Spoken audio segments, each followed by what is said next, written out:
اسماعیل ہانیہ کو کیسے نشانہ بنایا گیا؟ حملے کی منصوبہ بندی 2 ماہ پہلے کی گئی۔ امریکی اخبار نے حیران کن دعویٰ کر دیا۔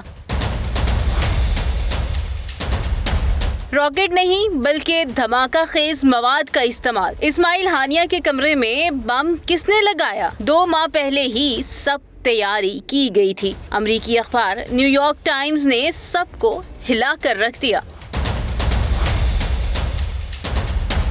اسماعیل ہانیہ کی شہادت کے بعد تاحال ایران نے قتل سے متعلق تفصیلات جاری نہیں کی۔ مختلف رپورٹس میں دعویٰ کیا جا رہا تھا کہ ہانیہ کی موت کسی راکٹ یا ڈرون کے ذریعے فائر کیے گئے میزائل سے ہوئی، لیکن اب امریکی اخبار نے کچھ اور ہی کہانی سنا دی۔ اسماعیل ہانیہ ایران کے سپاہی پاسداران کے ایک گیسٹ ہاؤس میں قیام پذیر تھے، جہاں حملے میں وہ اور ان کا ایک محافظ شہید ہو گئے۔ اس حوالے سے ایران کی سیکیورٹی پر سوال اٹھائے جا رہے تھے۔ امریکی اخبار نیو یارک ٹائمز نے دعویٰ کیا کہ اسماعیل ہانیہ گیسٹ ہاؤس کے اندر دھماکے سے شہید ہوئے اور ان کے کمرے میں دھماکہ خیز مواد 2 ماہ قبل نصب کیا گیا تھا۔ نیو یارک ٹائمز کے مطابق ہانیہ جب بھی تہران کا دورہ کرتے تھے تو ان کا قیام اسی گیسٹ ہاؤس میں ہوتا تھا۔ جب کمرے میں حماس رہنما کی موجودگی کی تصدیق ہو گئی تو دھماکہ خیز مواد کو ریموٹ کنٹرول سے اڑا دیا گیا۔ رپورٹ میں 2 ایرانی ذرائع کے حوالے سے بتایا گیا کہ جیسے ہی دھماکہ ہوا تو گیسٹ ہاؤس کی پوری عمارت ہل گئی اور ایک بیرونی دیوار گر گئی۔ نیو یارک ٹائمز نے مذکورہ عمارت کی ایک مبینہ تصویر شیئر کی ہے، جس میں دیکھا جا سکتا ہے کہ دھماکے سے متاثرہ